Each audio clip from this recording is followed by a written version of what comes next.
अस्सलाम वालेकुम जी, खुश आमदीद कहते हैं आप सबको एक और सुबह में। उम्मीद करते हैं आप सब खैरियत से होंगे। मैं हूं आपके साथ हलीमा जुल्फ़िकार और मेरे साथ मौजूद हैं मुझे कहते हैं हुमायूं से Abbasi. A very very good morning to all of you. बहुत प्लेजेंट मॉर्निंग आज है। वो हल्की सी ठंडी सी धूप जो सर्दियों की होती है वो आज आप विटनेस कर सकते हैं कि बारिश के बाद हमेशा ये कहा जाता है, किताबें भी यही कहती हैं कि एक ठंडी सी धूप आपको मैसर होती है। क्यों? क्योंकि क्लाउड्स भी बड़े ठंडे होते हैं, जो एनवायरनमेंट होती है बड़ी ठंडी होती है, फिर देन यू गेट दैट ठंडी ठंडी सी धूप, तो बड़ा मज़ा आता है। And then it's an off day, it's national holiday today.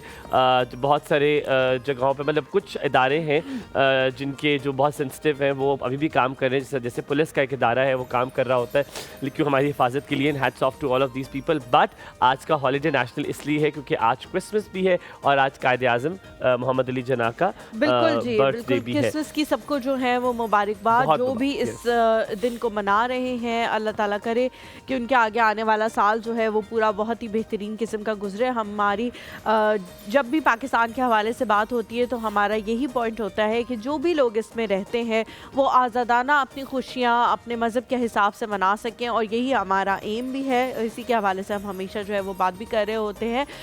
But Quaid-e-Azam day जिस तरह के आप सबको पता है कि आज मनाया जा रहा है, और उसकी वजह से हम लोग जो है सब बहुत सारी ऐसी बातें जो हैं वो डिस्कस करते हैं जो कायद-ए-आज़म मोहम्मद अली जिन्ना से रिलेटेड है। रिसेंटली हम लोगों ने एक वीडियो देखी इंडिया की, उसके बाद जो है वो इस बात का बहुत ज़्यादा एहसास हुआ कि कायद-ए-आज़म का जो है वो हर सांस के साथ शुक्रिया अदा करना चाहिए, क्योंकि उनका जो विज़न था, उन्होंने जो देख लिया था आगे आने वाले सालों में, वो शायद कोई भी और उस तरह से हुमायूं ना देख सकता। अच्छा, आपको मैं उसकी एग्जांपल दूं कि कायद का जो ख्वाब था, कायद का जो उनकी इंटायर जर्नी थी, जो उनका डर था, जो उनकी जो जो जो उनको लगता था कि ये खुदा ना खास्ता ना हो जाए, वो सब आप देख सकते हैं। वो कैसे देख सकते हैं, और आज पाकिस्तान में वो चीज़ें, जो डर था, वो कैसे ख़त्म किया गया। एक छोटे से ब्रेक के बाद आपको पता है, कहीं मत जाइएगा, देखते रहिए एक और सब। आपका दिन बहुत अच्छा गुजरे।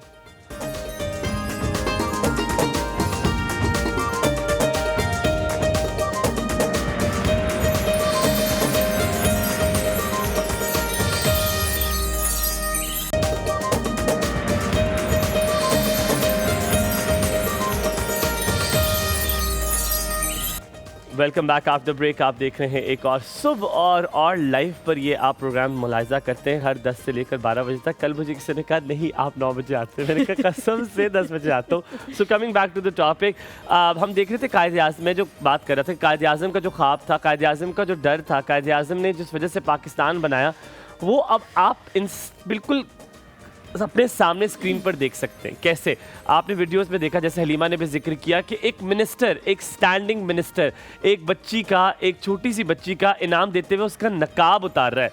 आप आम आवाम को छोड़ दें, आप ये देखें कैसे इंडिया में जिस अकलीती बरादरी के लिए डर लगता था कि इनको यहाँ पर प्रैक्टिस नहीं करने दिया जाएगा, वही हो रहा था। जिसलिए पाकिस्तान बना था कि हाँ, मुस्लिम बरादरी को तो छोड़ें, यहाँ पर जो अकलीती बरादरी है उनको भी उनका रिलीजन प्रैक्टिस करने नहीं दिया जाएगा। एंड दैट्स व्हाट वी सी कि कैसे मुसलमानों का जो वहाँ पर जो उनकी इनटॉलरेंस दिखाई जा रही है हिंदू की टुवर्ड्स मुस्लिम, वो सामने नजर आती है। अब मैं सिर्फ ये बताना चाह रहा हूँ कि पाकिस्तान में वो आपको कैसे नजर आते हैं। आप आज जाइए इस्लामाबाद, रावलपिंडी, पेशावर, कराची, किसी भी जगह जाइए, आप जाके देखेंगे कि उस जहाँ पर कायद-ए-आज़म मोहम्मद अली जिन्ना का बोर्ड लगा हुआ है, साथ ही आपको क्रिसमस ट्री भी नजर आएगा। Right there that you'll find the Christmas tree as well. अच्छा, मुझे जो उसमें सबसे ज़्यादा डिस्टर्बिंग चीज़ जो लगी थी उस वीडियो के बाद, वो ये थी कि इंसान है, इंसान से गलती हो जाती है, इंसान वो कह देते हैं मुझे गलती से हो गया, मेरे से आप अपोलोजाइज़ कर लेते हैं, सॉरी कह देते हैं, मुझे नहीं करना चाहिए था, पता नहीं मैं किसी और स्टेट ऑफ माइंड में था, और इस तरह के बंदा कोई भी बात कर सकता है। मैं एक्सट्रीमिस्ट हूँ, मैं हूँ पागल इंसान। उन्होंने जो है वो बाद में ये बात कही कि मैंने तो अभी सिर्फ नकाब को हाथ लगाया है, मैं कहीं और हाथ लगा देता तो क्या हो जाता, तो क्या कर लेता कोई। And he was just laughing in that interview, जो मुझे और ज़्यादा डिस्टर्बिंग लगा कि एक तो आप एक गलत हरकत करें और उसके ऊपर कोई नदामत नहीं है, कोई सॉरी नहीं है, कोई अपॉलॉजी नहीं है, और उसके ऊपर आप कह रहे हैं कि हाँ अगर मैं कुछ भी मुसलमानों के साथ कर दूंगी, एक तरह से एक मैसेज है कि आपकी लोगों के साथ जो इस रिलीजन को प्रैक्टिस कर रहे हैं, इस्लाम को, उनके साथ मैं कुछ भी कर दूं तो मेरा क्या ही बिगाड़ लेगा, कोई कुछ भी नहीं कर सकता। आई थिंक इतना डिस्कस्टिंग हो चुकी है उनकी ये बातें कि I don't think so it is to be discussed. But आज क्रिसमस के दिन दिन मुझे बड़ा मजे का लगता है। कल भी आप इस्लामाबाद में बहुत सारी ऐसी कॉलोनीज हैं, ऐसे इलाके हैं जहाँ पर क्रिश्चियन जो है मुकीम है। So then you see the lights there and then you see people are running, चूड़ियाँ पहनी होती है बच्चियों ने, तो वो लिटरली जो ईद का समय आपको नजर आता है वो आपको नजर आता है। फॉर इंस्टेंस अगर मैं F6 में बहुत जाता हूँ तो F6 में there is a proper colony, तो वहाँ पर वो उनकी सोसाइटीज़ हैं, तो वहाँ पर आप देख रहे होते हैं कि वो देर वेरी हैप्पी और पूरी वो रोड ने सजाई हुई होती है। The entire colony is very decorated. और बड़े मज़े की बात ये होती है कि आप जिस रेस्टोरेंट में जाएं वहाँ पे आपको क्रिसमस ट्री नजर आएगा, आपको सेल्स लगेंगी, कायद सेल्स भी होंगी और क्रिसमस सेल्स भी होंगी। सो ये होती है एक्सेप्टेंस, इसे कहते हैं। बहुत सारी जगहों पे जो है ना वो लोग कहते हैं कि जी छुट्टियां जो है उनका भी, जो स्कूल्स में छुट्टियां होती हैं उनका भी प्रॉपर जो है वो कहा जाता है कि जी इन्हीं डेज में मिले, ताकि जो क्रिश्चियंस बच्चे हैं उनको जो है वो एक्स्ट्रा छुट्टियां ना लेनी पड़े, या वो अपने त्यौहार को जो है वो उसी तरह मनाए जिस तरह से हम मनाते हैं। ज़ैनब जो है वो हमारा इंतजार कर रही है। हमें कहा जा रहा है कि ज़ैनब आपका बहुत बड़ी देर से इंतजार करिए। ज़ैनब हमारे अस्सलाम वालेकुम।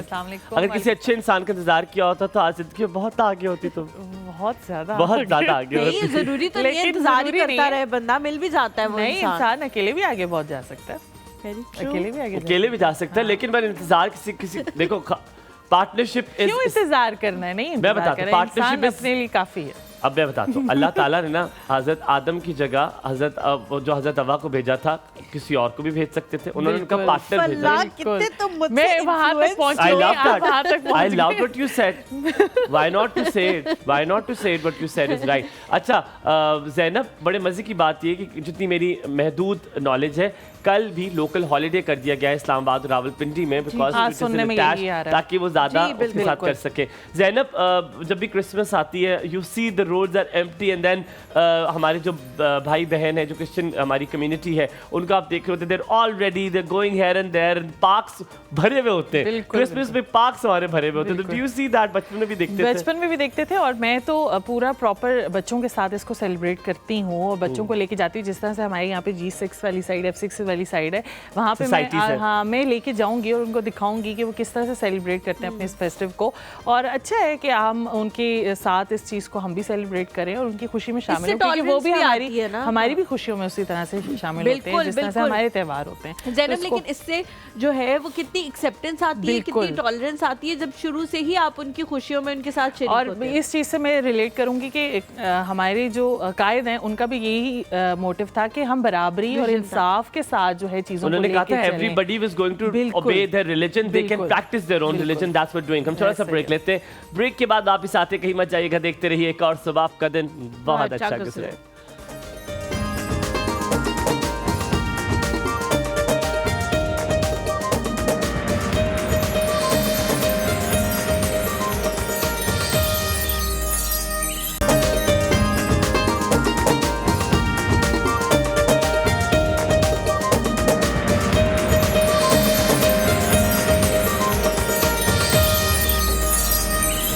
Welcome back after break. आप देख रहे हैं एक और सुबह, और हलीमा, हाँ ऐसा है क्या? तो जी आपको जहाँ पे बताते चले कि आज क्योंकि कायद आज़म मोहम्मद अली जना जो है वो आज पैदा हुआ, यकीनन हमारे लिए one of the biggest asset ever. और आज पाकिस्तान जो है वो उनकी बदौलत है, he is one of the most significant person in our lives. और टॉकिंग अबाउट दैट, जब हम बात करते हैं क्रिसमस की भी, जब हम बात करते हैं कायद आज़म की, तो it is very inter related, it is very much attached. जो उनका कॉल होता था, जैसे हम बार बार बात कर रहे थे कि he wanted everybody to practice their own religion. किसी को भी किसी पे, ज़ाहिर बात है, बिकॉज एक मुल्क में ये टॉलरेंस होना बड़ा ज़रूरी है, और ये बहुत सारी हमने पड़ोसी मुल्कों में देखा जो कि बिल्कुल नहीं है।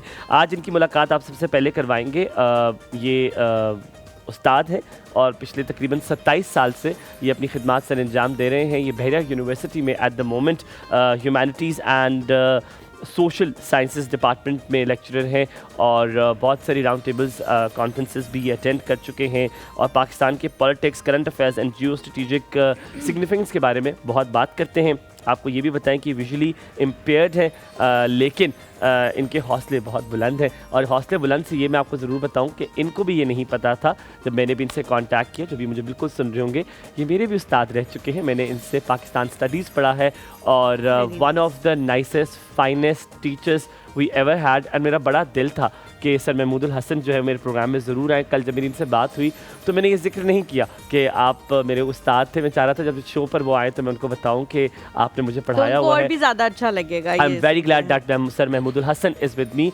Let's welcome on this show. हम उनको दावत देते हैं कि वो आएँ और हम उनसे बात करते हैं। और मज़े की बात यह है कि मैंने तकरीबन आज से तकरीबन 12-13 साल पहले इनसे पढ़ा है। मेरा पहला सेमेस्टर था बैचलर्स का। इस तरह के सब्जेक्ट्स पढ़ाए जाते थे। यूनिवर्सिटी का पहला सेमेस्टर था और मेरे साथ आज वो मौजूद है। Please thank you, I will take him from here. अस्सलाम वालेकुम सर, क्या हाल चाल है, कैसे हैं आप? प्लीज़ आइए। Good to know this all. I am sure sir. Please बैठिए। अगर आप थोड़ा सा अपने दाएं जानिब हो जाए और थोड़ा सा।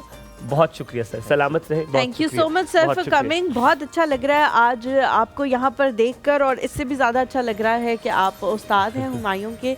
तो फिर मैं तो आपकी 2nd ग्रेड शागिर्द बन चुकी हूँ, क्योंकि मेरे एक तरह से हुमायूं भी उस्ताद है, उन्होंने मुझे बहुत कुछ सिखाया है। Pleasure being with you. बहुत शुक्रिया सर। हमारे साथ एक और गेस्ट भी मौजूद है। अच्छा, इससे पहले कि आप उनको बुलाएं, मैं सर को सिर्फ एक बात करूं। हमें याद है सर, क्योंकि चाहते थे कि हमारे चाइनीज़ भी होते हैं, फॉरेनर स्टूडेंट्स भी होते हैं, इंटरनेशनल स्टूडेंट्स भी होते हैं, सर अंग्रेज़ी का इस्तेमाल किया करते ताकि ज़्यादातर लोग को समझ आए। लेकिन सर आज ज़रा मसला है, आज आपने सिर्फ उर्दू में बात करनी है हमारे साथ, और ताकि क्योंकि हमारी मैथ्स ऑडियंस है वो उर्दू में जो है वो ज़्यादा समझती है। तो बस आपसे ये गुजारिश होगी, अल्लाह ताला आपको सलामत रखे। जी हलीमा। आज जो हमारे दूसरे गेस्ट हैं, एक दफ़ा पहले भी उनसे आपकी मुलाकात करवा चुके हैं और हमने मीडिया के हवाले से उनसे बात की थी, बिकॉज़ इस वक्त पिंडी और इस्लामाबाद में जितने बड़े चैनल्स हैं उनके बहुत बड़े बड़े ओहदों पे, एग्जीक्यूटिव हेड या CEO के ओहदों पे वो रह चुके हैं और मीडिया के हवाले से एक वास्ट एक्सपीरियंस है उनका। लेकिन आज हम चाहते थे कि हम कायद-ए-आज़म के हवाले से उनसे बात करें, उनके विजन के हवाले से उनसे बात करें। इनका पोर्टफोलियो जो है वो इतना बड़ा है और एक्सपर्टीज़ इतनी ज़्यादा है कि अगर मैं बताना शुरू करूँगी तो मेरे ख्याल से ये ब्रेक जो है वो उसमें हमारी निकल जाएगी। तो बगैर वक्त का ज़िया किए हम जी बुलाते हैं, हमारे साथ मौजूद हैं अहमद सगीर साहब। अस्सलाम वालेकुम। अ very good morning sir, and a good nice blue colour all of you. मेरे ख्याल सबने ब्लू पहने सिवाय मेरे। अस्सलाम वालेकुम। अ वेरी गुड मॉर्निंग, कैसे हैं आप? बहुत शुक्रिया जी, thank you so much for coming. जी आज दो बहुत अहम शख्सियात हैं, तो आज हलीमा और मेरे लिए भी बहुत टफ इम्तिहान है कि हमने दोनों को जो है वो बड़ा बैलेंस करके चलना है। आप दोनों का बेहद शुक्रिया कि आप दोनों आए, क्योंकि मेरे उस्ताद मोहतरम भी हैं और मैंने उनसे यूनिवर्सिटी का पहला जो सेमेस्टर है उसमें पढ़ा है। वो मेरा वो टाइम था जब मैं ट्रांजिशन कर रहा था फ्रॉम अ स्कूल टू क्योंकि मैंने हाई स्कूल से ट्रांजिशन किया था, मैंने कॉलेज से ट्रांजिशन नहीं किया था। तो हाई स्कूल से ट्रांजिशन था मेरा यूनिवर्सिटी की तरफ, तो बहुत बड़ा गैप था जो कि इन्होंने ख़त्म किया। सर बहुत शुक्रिया आने के लिए, और आप मेरे उस्ताद भी हैं, पता नहीं शायद मेरी आवाज़ से आप पहचान जाए मुझे। खुश रहें, स्टूडेंट्स की आवाज़ें सुनते होंगे। सर महमूदुल हसन, सबसे पहले तो आपसे ये जानना चाहूँगा, आज कायद-ए-आज़म मोहम्मद अली जिन्ना का जो विज़न था हम उसको अल्हम्दुलिल्लाह पूरा होते देख रहे हैं। अब जब आपको अपनी रोड कंस्ट्रक्ट होते देखते हैं, आप कहीं पे अस्पताल बनते देखते हैं, आप कहीं पे स्कूल बना देखते हैं, आप जहाँ पर लोगों को आज़ादाना अपना मज़हब फॉलो करते देखते हैं, तो आपके दिल में जो, क्योंकि हमने पाकिस्तान स्टडीज़ पढ़ी है तो हमें बड़ी खुशी होती है कि हाँ जो कायद ने ख्वाब देखा था वो आज पूरा होते हम देख रहे हैं। वो दिन ब दिन हम माशाल्लाह एक सीढ़ी ऊपर जाते जा रहे हैं। आपका इस बारे में क्या कहना है? इस पे अगर हम दो तरह से इसको समझने की कोशिश करें हुमायूं, एक तो बड़ा मारूफ ऑथर है स्टैनले वॉलपोर्ट, इंडियन सब कॉन्टिनेंट पे बहुत लिखता है और मुख्तलिफ़ शख्सियात पे उसने बड़ी तफसील से लिखा है। उसकी एक किताब थी जिना ऑफ पाकिस्तान, उसमें वो लिखता है कि जिना के बगैर ये मुल्क मुमकिन नहीं था और गांधी के बगैर इंडिया मुमकिन था। तो ये बड़ी मज़ेदार बात है। और अगर आप इसको यूँ समझें कि पाकिस्तान का बनना जो था वो अदरवाइज़ मुमकिन ही नहीं था। और कायद-ए-आज़म के बारे में जो उनके नक्काद हैं वो कहते हैं कि अपॉर्चुनिस्ट थे, और मैं अक्सर ये कहता होता हूँ कि अगर वो अपॉर्चुनिस्ट ना होते तो अपॉर्चुनिटीज़ ना मिलती। तो एक अच्छा सियासतदान, एक अच्छा वकील, उससे अच्छा अपॉर्चुनिस्ट भी होना चाहिए, मौका परस्त होना चाहिए। वो मौके को तलाश करे, उसको भांपे और उसको पकड़ ले। तो कायद-ए-आज़म की एक क्वालिटी थी कि उन्होंने वक्त पर सही फ़ैसले किए और कानून की खिलाफ वर्जी कभी पसंद नहीं की। इवन अपने जो कारकुन थे जिन्होंने कानून तोड़ा, उनसे मिलने से इनकार कर दिया। ये बिल्कुल 22 मार्च 1940 की बात है। कुछ जवान उनसे मिलने आए थे और कायद-ए-आज़म ने उनसे मिलने से इनकार सिर्फ इसलिए कर दिया कि वो 21 मार्च को कानून तोड़ रहे थे। तो अपनी जमात के कारकुन थे। बिल्कुल। अब आप ये देखें, आपने जो सवाल किया है उसको समझने की अगर हम कोशिश करें तो मुल्क बनता हुआ किसको बुरा लगता है? अल्हम्दुलिल्लाह इसी मुल्क के शहरी हैं और बहुत अच्छा लग रहा है, गुड फीलिंग। लेकिन जो चीज़ सबसे अच्छी है वो ये है कि अगर ये ख्याल हमारे अंदर हो जाए पैदा कि हम इस मुल्क के ज़िम्मेदार शहरी बन जाएं और इस मुल्क के मसाइल को भी ओन करने लग जाएं बिल्कुल। कि हमने इन्हें सॉल्व करने में अपना किरदार अदा करना है, बिल्कुल। तो फिर सूरत हाल बेहतर होगी, मज़ीद बेहतर हो जाएगी इंशाल्लाह। बेहतरीन बात सर आपने कही है। अहमद सगीर साहब, आपकी तरफ मैं आऊँगी। मुझे जो हम कायद आज़म के विजन के हवाले से बात करें, घर में भी एक छोटा सा कोई मसला हो और कोई प्रिडिक्ट कर दे कि अगर तुम लोगों ने ये ना किया तो फिर आगे जाके ये मसला तुम लोगों के साथ हो जाएगा, और वाकई अगर वो हो जाए तो इंसान बहुत फील करता है कि देखा मैंने तो पहले से ही बताया था। कायद आज़म का जो विजन था, जो दो कौमी नज़रिया था, जो आज हम प्रूफ देख रहे हैं कि जो लोग, जो मुसलमान वहाँ से यहाँ ना आए, उनके साथ आज क्या क्या मसले मसाइल हो रहे हैं। आपको क्या लगता है ये सिर्फ दो कौमी नज़रिया, ये टू नेशन थ्योरी ही सिर्फ बुनियाद थी पाकिस्तान की, या और भी बहुत सारी चीज़ें उनके विजन में थी जो उनको आगे होते हुए नज़र आ रही थी कि हम इनके साथ नहीं रह सकते, ये जितनी जहनी पस्ती का शिकार है इनके साथ हमारा फ्यूचर मुमकिन नहीं है किसी भी तरह? देखें, कुछ रियलिटीज़ हैं और ऑब्वियसली कायद-ए-आज़म मोहम्मद अली जिन्ना बानी पाकिस्तान है, मौसन पाकिस्तान है, उनकी वजह से हमें ये मुल्क मिला है, इसमें कोई शुबा नहीं है। लेकिन कुछ रियलिटीज़ हैं, उनको भी हमें एक्सेप्ट करना चाहिए। फॉर इंस्टेंस आप देखें कि जो ताज बरतानिया था ना, जो बरतानवी साम्राज्य था, वो कहाँ से शुरू होता था और कहाँ पे ख़त्म होता था। फिर आप देखें कि कॉलोनियलिज़म था, उस कॉलोनियलिज़म में कॉलोनीज़ बन रही थी, बहुत मुश्किल था उस सारे के सारे एम्पायर को लेके चलना। लिहाजा दुनिया के अंदर आज़ादी की तहरीकें तूल पकड़ रही थी, इस रीजन में ही नहीं बाकी रीजन्स के अंदर भी। आप देखें कि जो पुर्तगाल उनकी कॉलोनीज़ थी, फ़्रांस की कॉलोनीज़ थी, इसी तरह बरतानिया की कॉलोनीज़ थी, और इन जहाँ जहाँ इनकी साम्राज्य हुकूमतें थीं, उन हुकूमतों के जो शिकंजा था वो कमज़ोर पड़ रहा था। अच्छा, इस चीज़ को कायद-ए-आज़म ने भांप लिया था। नॉट ओनली कायद-ए-आज़म, देखें उन्होंने अपनी जो सियासत का जो आगाज़ किया था वो कांग्रेस से किया था। जी बिल्कुल। जिन्ना ने, और फिर वो मुस्लिम लीग में आ गए।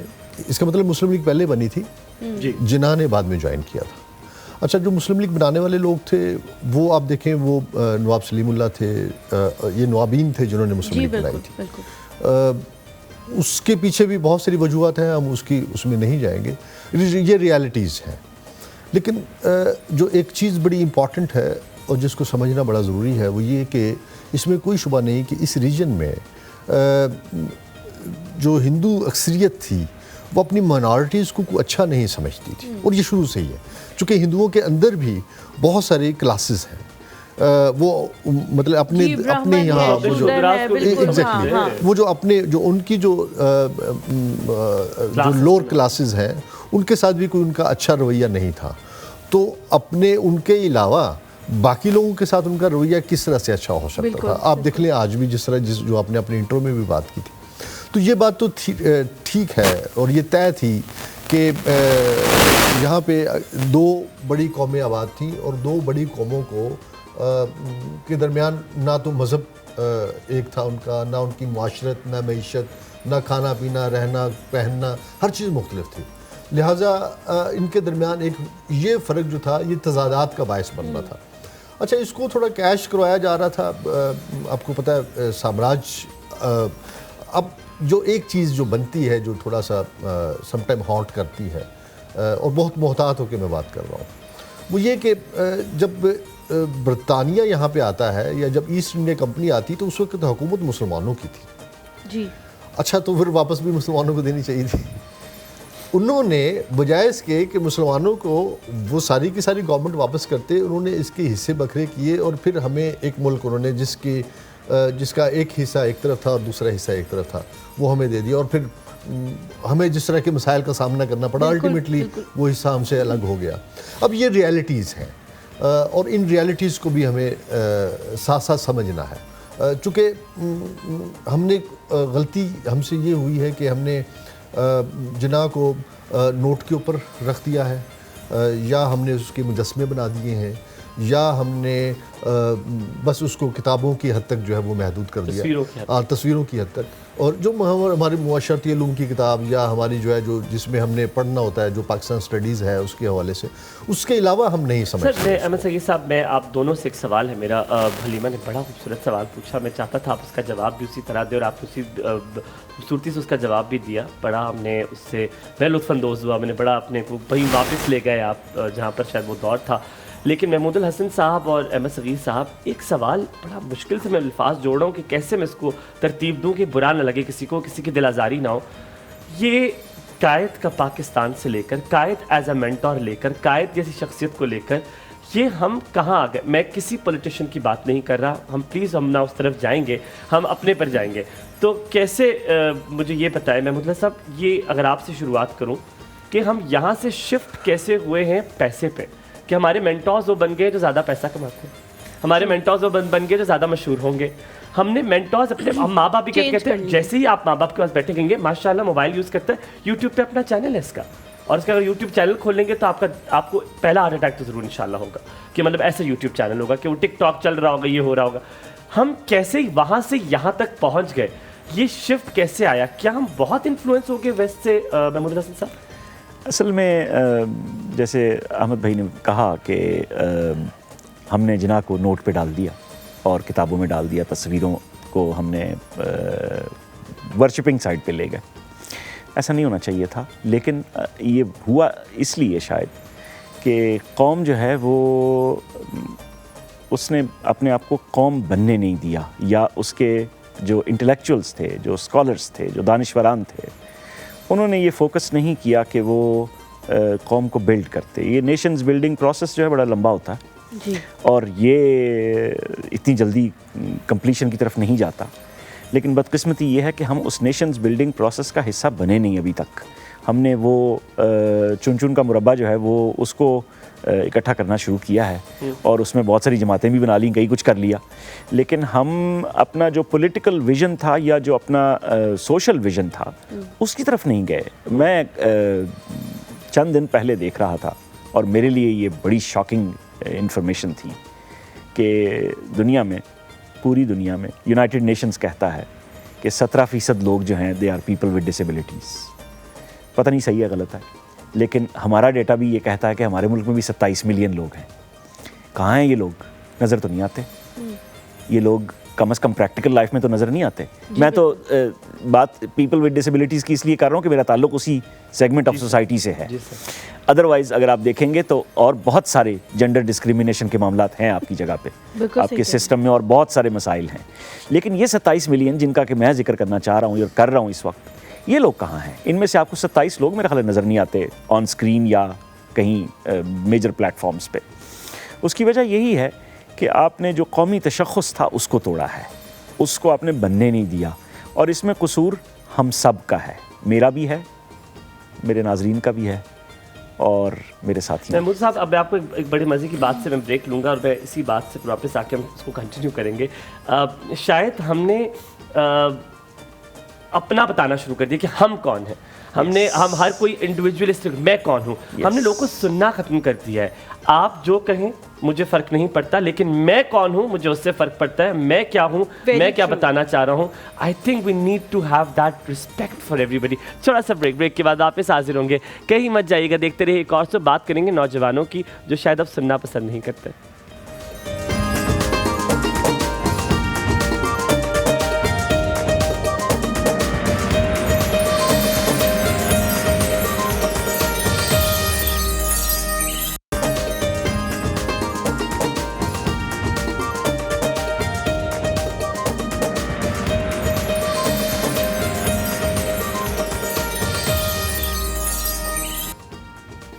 Welcome back to the show. हम लोग कायद-ए-आज़म के विजन के हवाले से बात कर रहे हैं और पाकिस्तान के जो आज प्रेजेंट हालत है उसको रिलेट कर रहे हैं। महमूदुल हसन साहब जो हैं वो इसके हवाले से कमेंट कर रहे थे। सर आप उस्ताद भी हैं, एक लास्ट कमेंट करके फिर ज़ाहिर है हम अहमद सगीर साहब की तरफ जाएंगे। मुझे बताएं कि ये जो अभी कुछ दिन पहले ही हमने एक वीडियो देखी जिसमें इलामा इकबाल का एक जो है वो मुजस्मा था जिसके साथ बच्चे जो है वो बड़ी अजीब सी चीज़ें कर रहे थे और उनके जो पेरेंट्स थे, जो भी वालिदैन उनके खड़े हुए थे, वो उनको रोकने की बजाय उनकी वीडियो बना रहे थे कि बहुत जैसे कोई कमाल की चीज़ हो रही है। तो हम शुरू से ही एक तरफ तो बिल्कुल हम उस तरफ चले जाते हैं कि ये लोग शायद इंसान ही नहीं थे, इनको हमने जो है वो एक ऐसी जगह पे रखना है जहाँ पे कोई और पहुँच ही नहीं सकता, और एक हम इस तरफ चले जाते हैं कि हमें ये भी तमीज़ नहीं है कि हमने उनके अपने हीरोज़ के साथ किस तरह से बिहेव करना है, कैसा अदब व एहतराम का रिश्ता होना चाहिए हमारा उनके साथ। हम अपने बच्चों को वो भी सिखाना भूल गए। आप क्या कहेंगे इसके बारे में? हलीमा, इसमें हमारा कसूर असल में ये है कि हमने उन शख्सियात की जो अमली तालीम थी जी। उसको तो डिलीवर किया नहीं। हम ये बच्चों को कहते हैं ये रटा लगाओ और 10 में से 9 नंबर आने चाहिए या 9.5 आने चाहिए, 14 नकात तुम्हें 1 से 14 तक याद होने चाहिए। इकबाल का इलाहाबाद का खुतबा जो है उसके तमाम पॉइंट्स तुम्हें ज़ुबानी याद में, समझ आए ना आए कोई बात नहीं।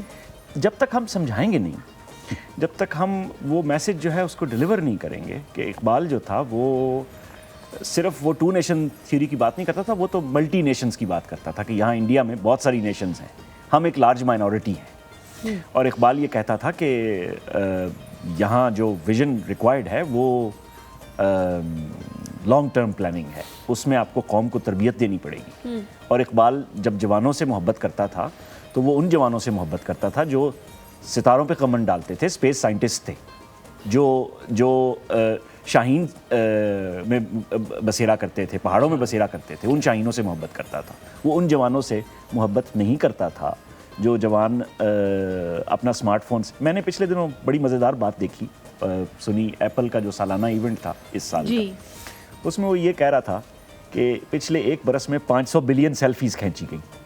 तो जस्ट इमेजिन आप, ये सिर्फ बात पाकिस्तान की नहीं हो रही, पूरी दुनिया की हो रही है।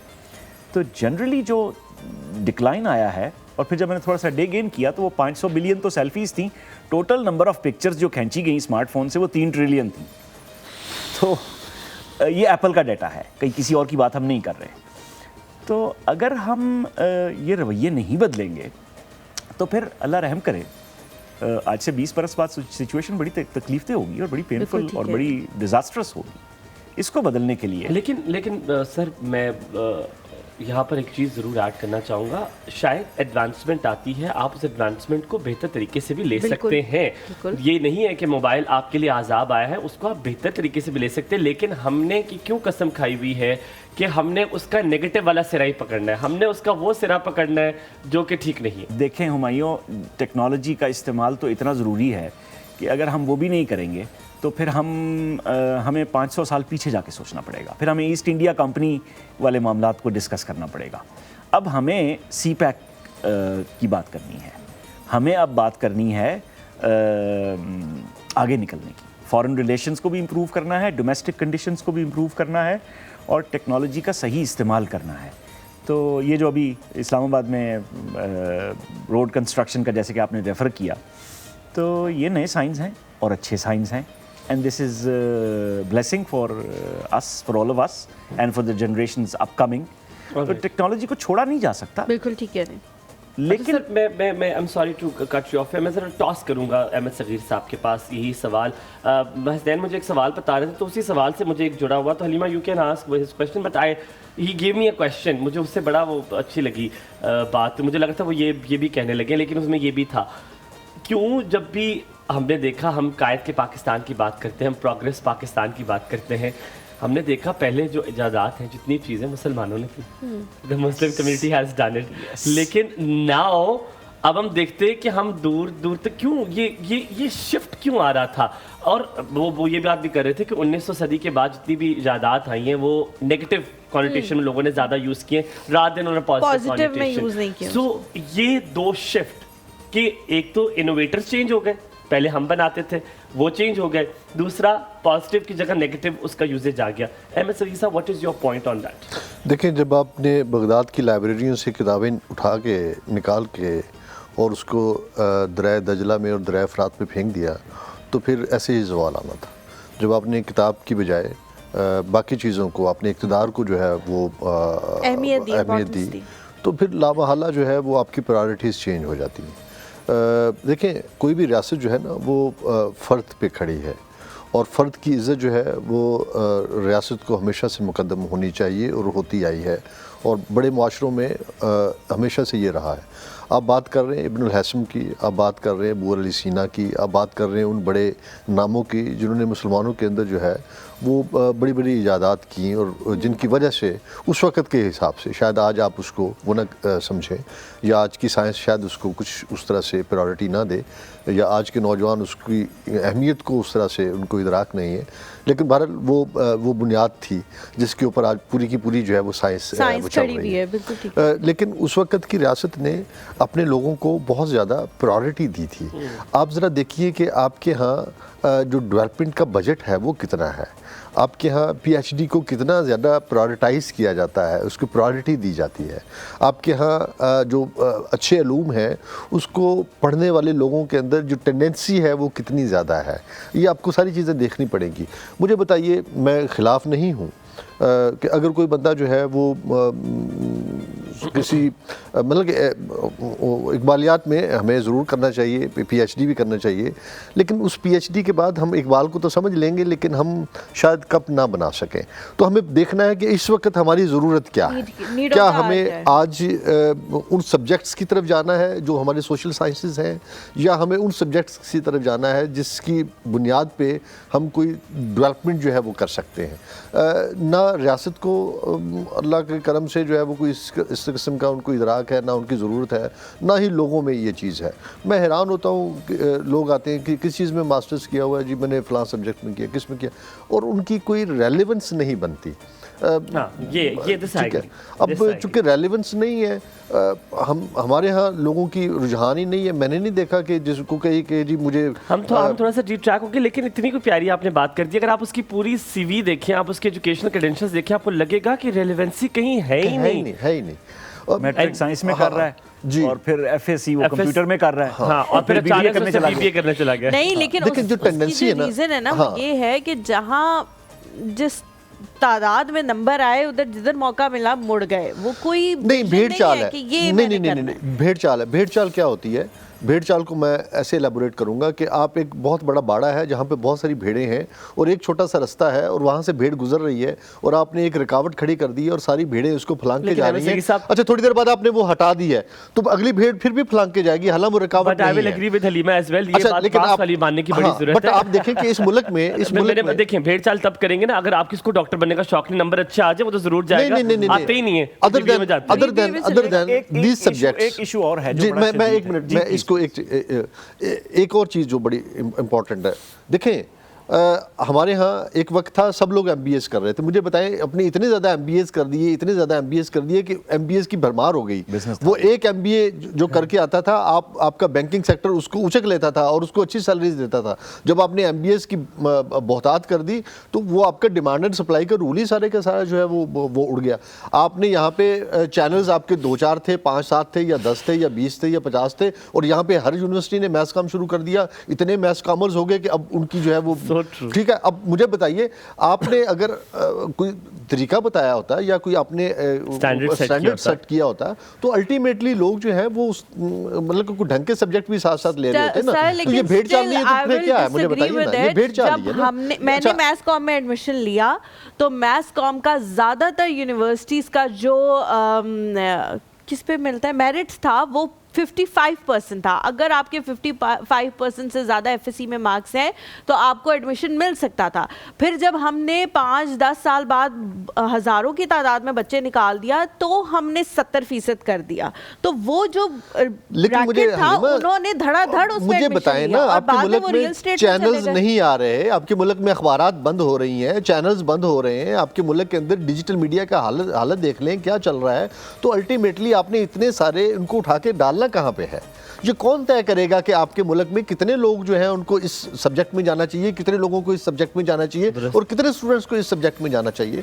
आपने कोई बैठ के ऊपर डाटा तय किया हुआ है या आपने कोई बैठ के पॉलिसी बनाई है? कोई है ही नहीं, पॉलिसी तो है ही नहीं। बिल्कुल तो जब पॉलिसी नहीं होगी तो फिर यही होगा ना, भेड़ चाल ही है ना। चूंकि आपने मैच काम किया, मैं आपको देख के मैं कहता हूँ चलो मैंने भी करना है, मुझे देख के 10 लोग और भी कर रहे हैं और उन 10 लोगों के पीछे जो है 100 लोगों की और भी तादाद मौजूद है। तो ये भेड़ चाल नहीं तो क्या है? अगर हम महमूद साहब मैं आप पे शिफ्ट करूंगा। Hasnain has said what I was thinking about कि एक टाइम तब था हम तब भी रो रहे थे कि सब डॉक्टर बन रहे हैं, सब इंजीनियर बन रहे हैं, सब कंप्यूटर साइंस ले रहे हैं, इस तरफ कोई आई नहीं रहा। बात आपकी स्ट्रैटेजी की बिल्कुल ठीक है कि वो बननी चाहिए थी कि डिमांड कितनी है, सप्लाई कितनी मार्केट में ज़रूरत है, वो चीज़ नहीं है। पर क्योंकि आप यूनिवर्सिटी में पढ़ाते हैं महमूद हसन साहब, मुझे यहाँ पर ये जानने की बड़ी ज़रूरत है कि हम इसको कायद का पाकिस्तान बनाने के लिए हमें नौजवानों को वो चीज़ देनी पड़ेगी ताकि इस मुल्क को एक साथ इकट्ठा लेकर चल सकें।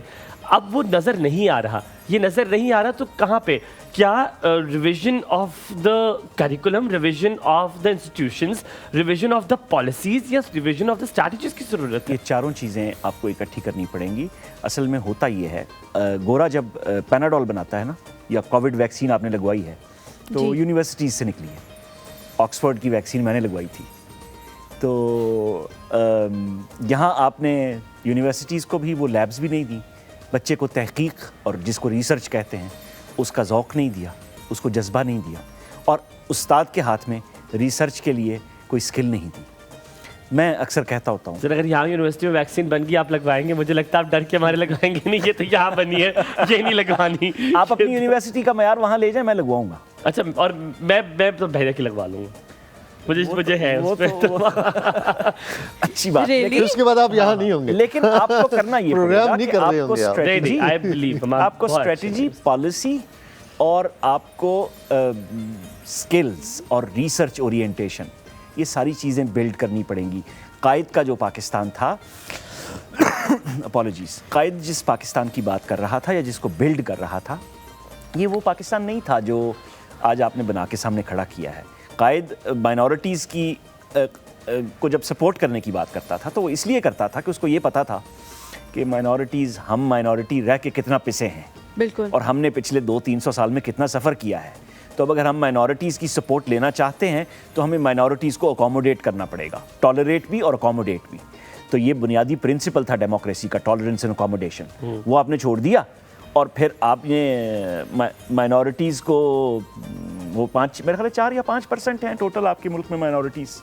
तो अल्लाह करे कि हम उनके हालात को भी बेहतर करें और मेजॉरिटी के भी हालात को बेहतर करें। आपने बड़ी खूबसूरत चीज़ें, हलीमा ने भी और हुमायूं ने भी प्रोग्राम के शुरू में कहीं कि हम लाइट्स भी देखते हैं, वो सारा कुछ देखते हैं। That is absolutely good. मुझे बचपन में क्रिसमस केक खाना याद है, लेकिन अब जो सिचुएशन है वो हम बदल रहे हैं। उसको हमें बदलने के लिए अपना तालीमी मयार इम्प्रूव करना पड़ेगा। खाली डिग्रियाँ दे के, ये मैं विद ड्यू अपॉलॉजीज़ बात कहता होता हूँ, यूनिवर्सिटियाँ नहीं दुकानें खोल दी हैं आपने। अच्छा सर, लेकिन मुझे बताएं कि जो हम मुस्तकिल कायद के विजन के हवाले से बात कर रहे हैं और आज के पाकिस्तान को उससे कंपेयर कर रहे हैं कि उनका विजन क्या था, हम वो हासिल ना कर सके। हासिल करने के लिए किस सिमत में हमने चलना है, कौन सा पाथ है जो हमने लेना है ताकि हम वो पाकिस्तान हासिल कर लें जिसका ख्वाब उन्होंने वाकई ही देखा था। मे बी वो ज़्यादा अरसा ज़िंदा रहते तो शायद हम वो अचीव कर भी लेते, लेकिन वक्त ने उन्हें इतनी मोहलत नहीं दी, वो जल्दी इस दुनिया से जो है वो चले गए। स्टिल हम जो है बहुत सारी चीज़ों में कोशिश करते हैं। बहुत सारी आज भी लोग ऐसे हैं जो इंडिविजुअली अपने आप को बेहतर बनाने की, अपने घर वालों को, अपने बच्चों को ये सब चीज़ें सिखाने की कोशिश करते हैं, लेकिन पाथ नहीं है हमारे पास, अहमद भाई ने बड़ी खूबसूरत बात की थी अपनी डिस्कशन के आगाज़ में कि हमें रियलिटीज़ को एक्सेप्ट करना चाहिए। कायद आज़म की उम्र थी 76 ईयर्स जी, और 76 years is quite a reasonable age जी। तो अगर हम ये कहें कि वो जल्दी चले गए थे तो ये गलत, मेरे ख्याल से तो विद ड्यू रिस्पेक्ट ये गलत अप्रोच है। पाकिस्तान बनने के लिहाज से जल्दी चले गए ना, 1 साल में ही चले गए। उनकी जो थी वो उम्र इतनी ही मुतय्यन थी। जो बुनियादी तौर पर जिस रास्ते पे हमें चलना है, जिस पाथ की बात हलीमा आप कर रही हैं जी, वो पाथ सिरात मुस्तकीम है और वो हम दिन में कोई 15-20 मरतबा तो अदा करते हैं अपनी ज़ुबानों से। उस सिरात मुस्तकीम पे हम चलते तो वो सिरात मुस्तकीम इस स्टेट की आइडेंटिटी थी, क्योंकि वही आइडियोलॉजी थी आपकी। आप एक अलग कौम थे, आप वो कौम थे जो ये कहती थी कि ना हम इंटरडाइन कर सकते हैं, ना हम इंटर मैरी कर सकते हैं, ना हम कोई और हमारा रिलेशनशिप स्टैब्लिश होता है, तो हमें एक अलग से आइडेंटिटी चाहिए। फिर आपके कॉन्स्टिट्यूशन ने भी कह दिया कि there shall be no law against Quran and Sunnah. फिर आपने ये भी कह दिया कॉन्स्टिट्यूशन में कि सॉवरेनिटी बिलोंग्स टू अल्लाह। जी तो फिर जब आपकी जो प्रैक्टिस थी वो सॉवरेनिटी आपने अपने सीईओ को दे दी, वो सॉवरेनिटी आपने अपने बॉस को दे दी। तो जब वो बॉस को दी तो वहाँ से गड़बड़ होनी शुरू हुई। आपको बुनियादी तौर पर अपने फेल व अमल दोनों को दुरुस्त करना था। अच्छा, मैं थोड़ी सी रेलेवेंसी बनाऊंगा अहमद साहब से, क्योंकि इनका मीडिया में बड़ा एक्सपर्टीज़ है, बड़े चैनल्स को आप हेड करते रहे हैं, आप उनकी सरबराही करते रहे। सो हम अपनी बारे में बात करेंगे, कैसे हम अपने आप को ठीक कर सकते हैं। बहुत बड़ा इन्फ्लुएंस है मीडिया का, नामुमकिन नहीं है, लेकिन बहुत इन्फ्लुएंस है मीडिया का, बहुत ज़्यादा इन्फ्लुएंस है। अगर आप खाली डिजिटल मीडिया का नहीं कह रहा, television, digital, all the media departments, अब जितनी भी उसकी ब्रांचेस एक्सटेंड हो गई हैं, उन सब का बड़ा इन्फ्लुएंस है। रेडियो भी हो गया। इस इन्फ्लुएंस को हमने बड़ा डिफरेंट तरीके से ले गए, हमने इसका एंगल चेंज कर दिया, हमने टीआरपीज़ की दौड़ लगा दी है, हमने वेस्ट को देखा, हमने पड़ोसियों को देखा, फिर हम भेड़ चाल का हिस्सा बने, फिर वापस आए, नहीं ये तो गलत हो रहा है, ये तो देख ही नहीं रहा कोई, ये करते वो करते करते हमें एक विजन बड़ी ज़रूरत थी, मीडिया की एक पॉलिसी थी, एक स्ट्रैटेजी थी। जैसी कोई पॉलिसी बनती है, एक आपको देखते रिपोर्टर्स खड़े हो जाती, ये क्या हो गया, हमारे हक तलफी हो गई। हमें कितनी ज़रूरत है इसको रीवैम्प करने की, इसको रीएस्टैब्लिश करने की, मीडिया का पूरा शिफ्ट करने की, इसका एंगल तब्दील करने की, इसका काबा तब्दील करने की। देखिए, नो डाउट ज़रूरत तो है, और ज़रूरत है तो आप सवाल कर रहे हैं। देखें, एक वक्त था, मैं स्टेट टीवी में था, तो मैं बैठ के डिसाइड करता था, यानी मैं सिमराज स्टेट टीवी डिसाइड करता था कि हमने क्या दिखाना है। और मुल्क में एक ही टेलीविज़न चैनल था, बिल्कुल, और वो 4 बजे शुरू होता था और रात को फरमाने इलाही 11 बजे के बाद बंद हो जाया करता था। एक मजहबी चैनल उस पर प्रोग्राम हुआ करता था, और एक सियासी प्रोग्राम होता था जो हफ्ते में एक दिन आया करता था, हफ्ता रफ्ता के नाम से। और उसके अलावा ना सियासत पे बात होती थी, ना उस पर मज़हब पे बात होती थी, और ना ही आपके मुल्क में इतनी ज़्यादा मजहबी जो एक जो अभी बहुत ज़्यादा हम डिवीज़न जो है वो उस वक्त नहीं थी। अच्छा, जैसे जैसे चीज़ें बढ़ी हैं वैसे वैसे मसाइल भी बढ़े हैं। अब देखें कि हला होना तो ये चाहिए था कि हमें ज़्यादा मजहबी हो जाना चाहिए था, हमें ज़्यादा सरात मुस्तकीम पे चलना चाहिए था, चूँकि हम एक महीना पूरे का पूरा जो है जो रमज़ान का हमारे सारे चैनल्स के ऊपर आपको एक ही चीज़ नज़र आएगी, और वो दीन, मज़हब, इस्लाम और उस तरह का एक वो पूरा 10 दिन मुहर्रम के भी हर तरफ जो है वो आपको उसी तरह की चीज़ें नज़र आती हैं। और फिर 12 रबीउल अव्वल, जैसे ही रबीउल अव्वल शुरू होता है तो 12 रबीउल अव्वल तक हमें एक ख़ास सिमेट्री नज़र आती है। तो साल के बहुत सारे दिन ऐसे हैं जिसमें पर्टिकुलरली मज़हब आपको चैनल्स पे ज़्यादा नज़र आता है, तो फिर लोगों को ज़्यादा मजहबी होना चाहिए था, लेकिन हम उलट हो गया, यानी हम मजहबी होने की बजाय ज़्यादा लड़ाई और झगड़े की तरफ गए, और जो फ़र्क था हमारे दरमियान वो ज़्यादा बढ़ा है और गैप भी ज़्यादा आया है। तो इसका मतलब है कि मीडिया ने कोई अच्छा काम नहीं किया। ये मैं बतौर मीडिया पर्सन और की पोजीशंस पे बैठ के मैंने ये देखा है। क्यों नहीं किया? हम एक छोटे से ब्रेक लेते हैं, ब्रेक के बाद जब वापस आएंगे तो आपने यहीं से कंटिन्यू करना है। एक छोटे से ब्रेक लें, हमारे साथ हैं।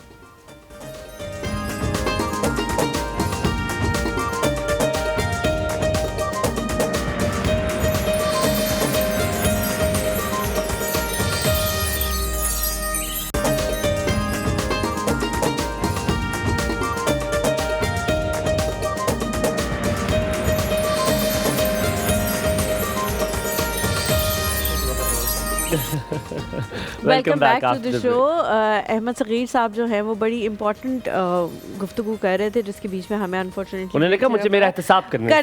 जी, ये बात बिल्कुल ठीक है कि हम हमारे यहाँ या मीडिया ने उस तरह से जो कि ज़रूरत थी उस तरफ हम नहीं जा सके। मैंने जैसे पहले कहा कि पहले हम डिफ़ाइन करते थे, अब लोग खुद मतलब कि मेरा नहीं दिल चाह रहा, आप मुझे कितनी भी सीरियस बात सुनाना चाहें, मजहबी बात सुनाना चाहें, कोई पढ़ी लिखी बात समझाना चाहें, और मेरा दिल नहीं है उस वक्त, तो मैं नहीं देखूंगा। तो क्या होगा, मैं या तो किसी और चैनल पे चला जाऊंगा, बिल्कुल ठीक है। या फिर ये है कि मैं बिल्कुल सारे चैनल को छोड़ के जो है मैं सोशल मीडिया पे आ जाऊंगा और मैं यूट्यूब पे कोई अपनी मर्जी की फिल्म निकालूंगा, कोई गाना सुनूंगा और मैं अपने आप को जो मैं चाहता हूँ मैं वो वहाँ पे कर सकूँगा। इसका मतलब है कि अब चॉइस जो है वो जो एडवर्टाइज़र है या चॉइस जो है जो टेलीविज़न हाउस है या जो मीडिया हाउस है उसके पास नहीं रही।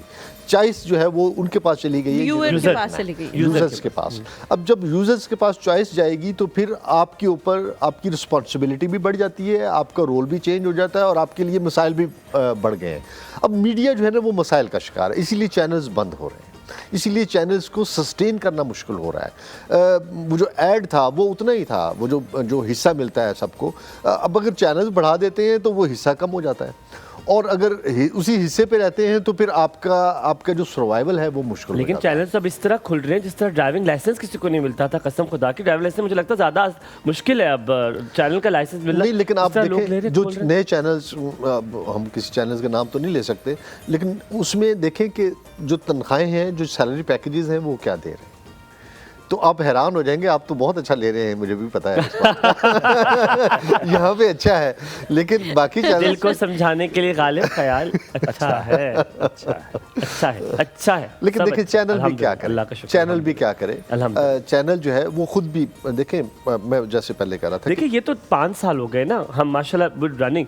मैं ये नहीं कि मैं इधर बैठा हूँ इसलिए कह रहा हूँ, मैंने तो देखा साल में चैनल खुले, उन्होंने खोला है किसी वजह से, फिर उसके बाद वो अल्लाह हाफिज़ पता नहीं वो कहाँ गए। बहुत सारे चैनल बंद हुए, बहुत सारे, और मेन स्ट्रीम नेशनल लेवल पे होने वाले चैनल जो है जो आए और फिर चले गए। आप चाहते हैं मेरी तनख्वाह इस तरह बनी रहे, बढ़ी रहे, तो ब्रेक लेते ब्रेक के बाद वापस आते कहीं बच जाएगा। देखते रहिए एक और सब, वापस आके बहुत सारी और बातें करेंगे, लेकिन आपने कहीं नहीं जाना। आपसे ये कहेंगे आपका हर दिन बहुत अच्छा गुजरे।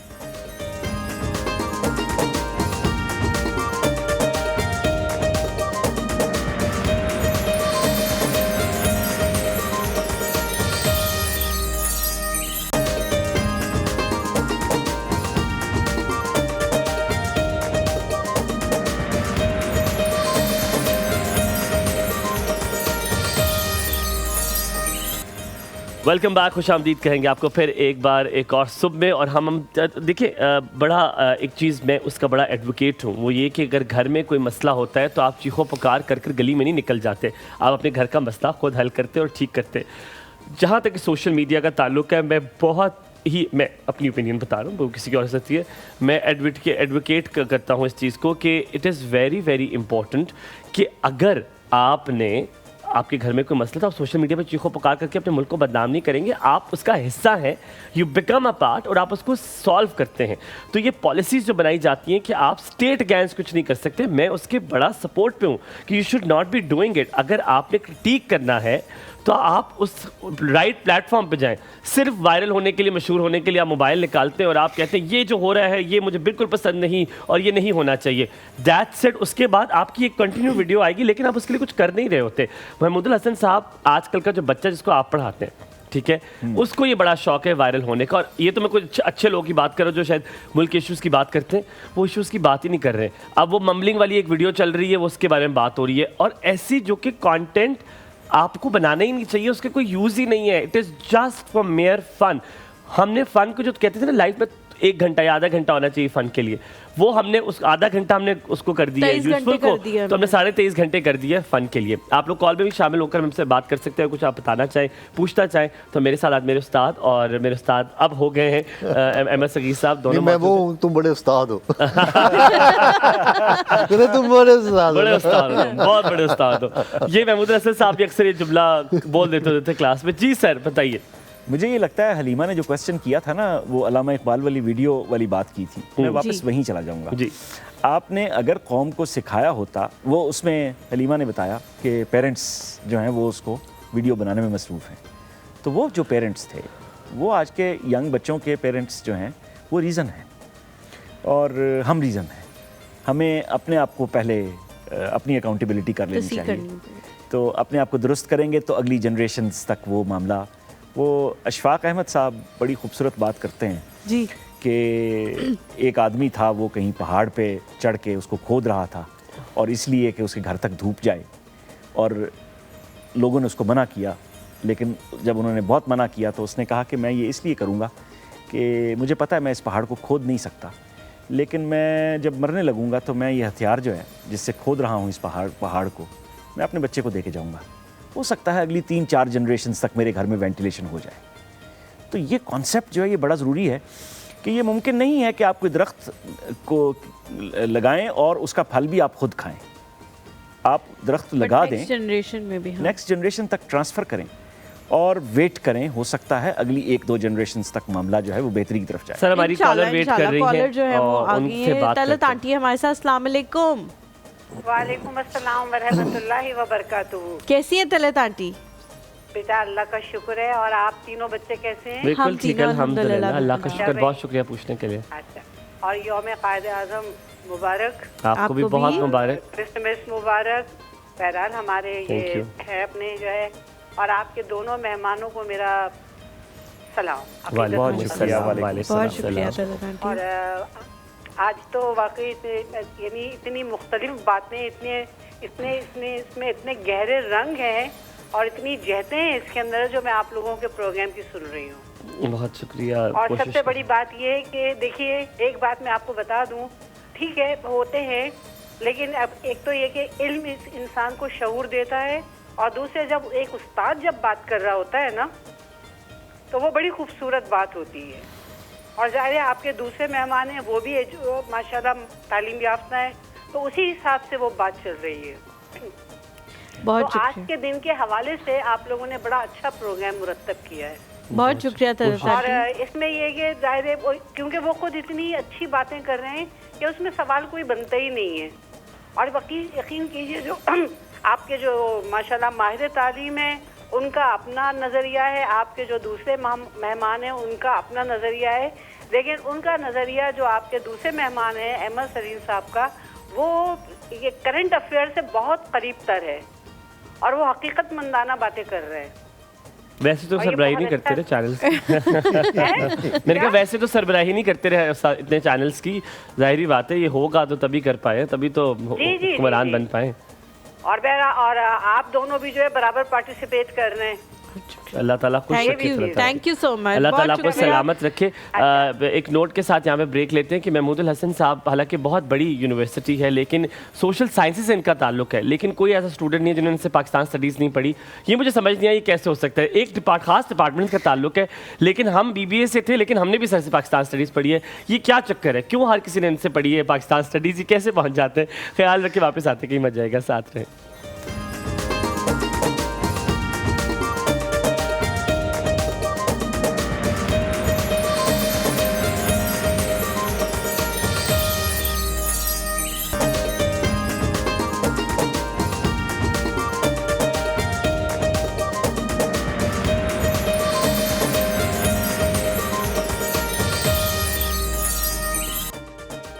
Welcome back after the break. इससे पहले कि मैं आपको जो पहले बता रहा था कि सर महमूदुल हसन की क्लास में बड़ा इट वाज गुड, मैं चाहता हूँ थोड़ा सा लाइटर नोट पे हम बात करें, तो वो बड़ा अच्छा लगता था कि हम सर बड़े लीनियंट थे हमारे साथ। तो जो वाइट टीचर तो हमसे अच्छे तरीके से बात कर लेता था क्योंकि हम बहुत शैतान क्लास थे।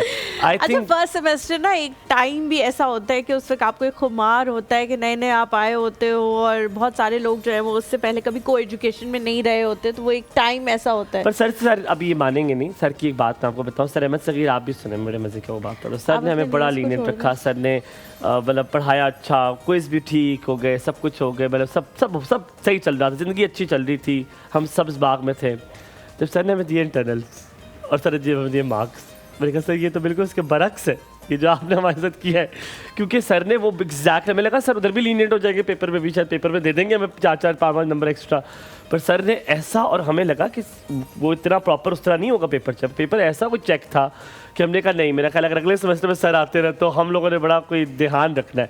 But sir hats off to you, माशाल्लाह आप 27 साल से जो सर खिदमात सर अंजाम दे रहे हैं, and somebody I'm really fond of, अल्लाह ताला आपको बहुत ज़्यादा कामयाबियाँ दे। और अहमद सगीर साहब same goes to you. Media channels चलाना, मीडिया चैनल्स को वो कहते हैं काम करना बड़ा आसान होता है, काम करवाना बड़ा मुश्किल होता है। It is one of the most difficult jobs ever.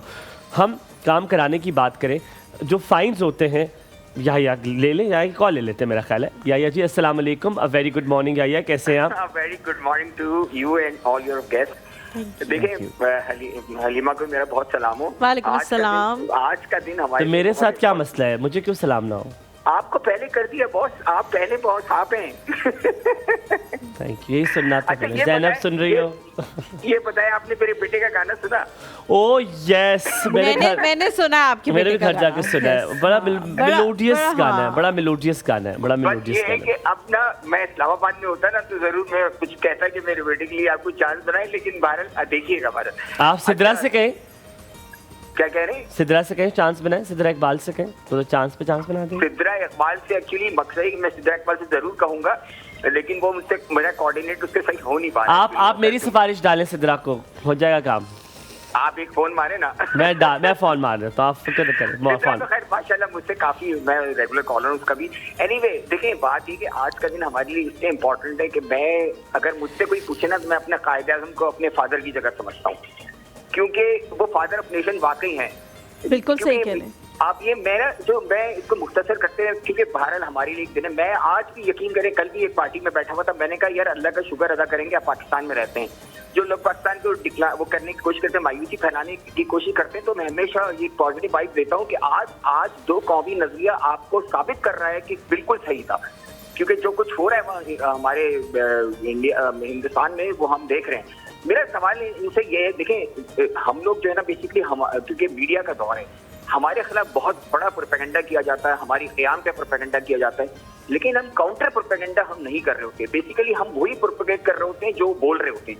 हमारी क्या रिसर्च है जो अगर वो हमारे अगेंस्ट कोई बात करते हैं, हमारे नजरिए की बात करते हैं, खिलाफ बात करते हैं।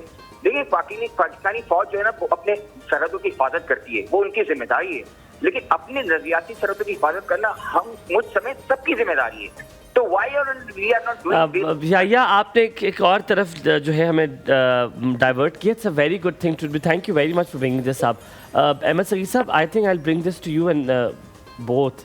उन्होंने खुद ही सवाल में एक जवाब भी दिया। उन्होंने कहा प्रोपेगेंडा होता है, उसका काउंटर प्रोपेगेंडा क्या करना भी ठीक है कि नहीं। हम जवाब देते हैं, जो प्रोपेगेंडा होता है हम उसका जवाब देते हैं कि दिस इज रॉन्ग, फिर हम फैक्ट सकते हैं, हम स्टेट सकते हैं, हम कहते हैं ये let's say India of course वो उन्हीं को ये आता है, क्योंकि I think they are very good at making propagandas and they are very good की मेकिंग फेक प्रोपेगेंडास, और they are very good at failing every time माशाल्लाह। चाहे वो जंग हो चाहे वो प्रोपेगेंडा हो, हारने में बहुत अच्छे। मैं आई डोंट थिंक सो उनको नहीं, लेकिन इसके लिए हमें टेक्नोलॉजी को दाद देनी पड़ेगी कि वो प्रोपेगेंडा तो करते हैं, लेकिन वो टेक्नोलॉजी अब इतनी आ गई है दुनिया में कि वो प्रूफ किया जा सकता है कि ये गलत है, ये सब कुछ है, वरना पहले वो तो चलो सेकंड हो गया, पकड़े जाते हैं। अब मज़े की बात ये भी कि टेक्नोलॉजी का इस्तेमाल भी कर लेते हैं ना, अब उनको आता भी नहीं है। वही कहते हैं जहाज़ों के लिए फिर पायलट भी तो होना ज़रूरी है, जहाज़ तो बड़े ज़रूरी नहीं है।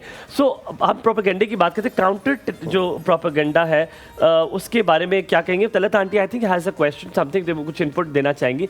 जी तलत आंटी कहिए, वेलकम बैक। हाँ शुक्रिया, जज़ाकल्ला भाई। सबसे पहले तो मैं माजरत चाहूँगी कि मैंने नाम सही नहीं लिया था, अहमद सगीर। जी हाँ, वो मैंने महमूदुल हसन साहब है ना वो? जी महमूदुल हसन साहब हाँ, मेरे नहीं, टीचर और अहमद सगीर दूसरे। जी तो मैं बड़ी माजरत चाहूँगी क्योंकि नाम बिल्कुल सही लेना चाहिए। बिल्कुल सही कह मेरी रही तरफ से माजरत कर दीजिएगा। और बहरहाल बड़ी खूबसूरत और संजीदा गुफ्तगू चल रही है, लुत्फ आ रहा है। बहुत शुक्रिया। आपको महमूदुल हसन साहब सुन भी रहे, माजरत कबूल होगी? बहुत शुक्रिया, जीती रहें। माजरत अच्छा कबूल महमूद करें। साहब, मैं बहुत माजरत चाहूँगी। ठीक है, अल्लाह हाफिज़। अल्लाह हाफिज़। Thank you so much. ये नेशन है जो हम बनाना चाहते हैं इंशाल्लाह ताला, and I think will be successful. पांचों उंगलियां बराबर भी होती, लेकिन कभी back to the propaganda. Propaganda का काउंटर प्रोपेगेंडा करना जरूरी है कि खाली आप प्रोपेगेंडा का जवाब दे, because we can't be like them, हम जैसे नहीं हो सकते। देखें प्रोपेगेंडा के ना उसके 3 उसकी टाइप्स हैं और उसके 4 मैट्रिक्स हैं और उसके टूल्स और सब टूल्स की एक बहुत बड़ी तादाद है। अब देखना ये कि आपके ख़िलाफ़ जो प्रोपेगेंडा हो रहा है, क्या वो वाइट प्रोपेगेंडा है, ब्लैक प्रोपेगेंडा है या ग्रे प्रोपेगेंडा है, पहले तो आपको ये डिफ़ाइन करना है। अच्छा, फिर उसके बाद आप अपने मैट्रिक्स में जाते हैं। इसके जो पहला मैट्रिक्स है वो है इंटेंसिफाई योर ओन गुड्स, कि आपने अपनी अच्छाइयों को कैसे बढ़ा चढ़ा के पेश करना है। मसलन है कि फॉर इंस्टेंस हम एक पॉलिटिकल पार्टी हैं, हमने मोटरवे दिया है, हमने जनाब ऑरेंज ट्रेन दी है, और अब हम कहते हैं कि जी हम पाकिस्तान को एशिया का टाइगर बना देंगे, तो लोग इस पे बिलीव करेंगे उस पॉलिटिकल पार्टी के ऊपर। बिल्कुल, चूँकि उन्होंने अपना जो नैरेटिव है, जो फ्यूचर नैरेटिव है वो सेट कर रहे हैं अपनी जो उनकी ग्राउंड रियलिटीज़ है और जो टेंजिबल प्रोजेक्ट्स है उसके ऊपर वो बेस करके अपना फर्दर जो है वो कर रहे हैं। अच्छा, अब अगर आपने इसका रिप्लाई करना है, यानी ये प्रोपेगेंडा हो रहा है कि जी हमने ये कर दिया, हमने ये कर दिया और अब हम ये करने वाले हैं, बिल्कुल, और आप पीटीआई हैं या आप एक दूसरी पार्टी हैं और आप चाहते हैं कि आप उनके खिलाफ वो करें, तो फिर आपको जो स्ट्रेटजी बनानी पड़ेगी वो उसी हिसाब से बनानी पड़ेगी। ठीक है, अच्छा, आपको यही पे ट्विस्ट करना पड़ेगा। महमूदुल हसन साहब के पास जाएंगे। महमूदुल हसन साहब, आपका point of view on that, the propaganda, क्या हिस्ट्री बताती है कि क्या हम भारत ये बहुत अरसे से करता आ रहा है, ठीक है, बहुत सारे ममालिक करते आ रहे हैं, क्या हमेशा हिस्ट्री भी गवाह है इसकी कि प्रोपेगेंडा के जो काउंटर प्रोपेगेंडा वो ज़रूरी है कि नहीं, प्रोपेगेंडे का जवाब देना काफ़ी होता है, आप उसका बता दें, स्टेट फैक्ट्स करें एंड वो फॉरवर्ड, आप अपनी तरक्की पे गामजन रहें? मुझे ये लगता है कि प्रोपेगेंडा का काउंटर प्रोपेगेंडा ज़रूर होना चाहिए और अच्छे तरीके से होना चाहिए और जवाब भी ज़रूर देना चाहिए, क्योंकि ये तारीख़ साबित करती है कि जो अपने आप को प्रेजेंट ना कर पाए या प्रोपेगेट ना कर पाए, कम्युनिकेट ठीक तरह से ना कर पाए, वो कमज़ोर हो जाता है। और अगर जो भी अपने आप को ठीक तरह से प्रेजेंट करो, झूठ बोल रहा हो लेकिन प्रेजेंट ठीक कर रहा हो, वो अमूमन कामयाबी की तरफ जाता है। तो मैं ये कहूँगा कि आप झूठ ना बोलें, आप सच बताएं। और मेरा ख्याल है हमारे पड़ोसी ने इतना मौका हमें दिया हुआ है, हमें झूठ बोलने की जरूरत ही नहीं है, हमें से बता देना कर क्या रहे हो। लेकिन इसमें एक और चीज़ है अहमद सगीर साहब, बहुत सारी हमने मूवीज़ ऐसी देखी हैं जो उन्होंने हमारे टॉपिक्स पे बनाई हैं या उसमें कहीं ना कहीं पाकिस्तानी मौजूद है। एक लियारी पे बनाई है, बिल्कुल वाहियात फिल्म है, उसको कुछ सरपैरी नहीं। लेकिन मुझे लगता है कि अब ये जेनजी या उनसे आगे, सॉरी, वो लियारी है, वो इंडिया में ही कहीं है, वो लियारी कोई इंडिया का लियारी है, वो ये पाकिस्तान का लियारी है। मैंने जब फिल्म भी जब मैंने उसको थोड़ी सी देखी तो मैंने कहा आई एम श्योर, देखी मैंने सिर्फ ट्रेलर्स देखे, वो मैंने ट्रेलर्स ही देखे, वो उधर ही कम है। मैं वही कह रहा हूँ, फिर तो इसका मतलब है कि बिल्कुल मीनार पाकिस्तान के साथ एक बंदरगाह है, लेकिन वो वहाँ पे है,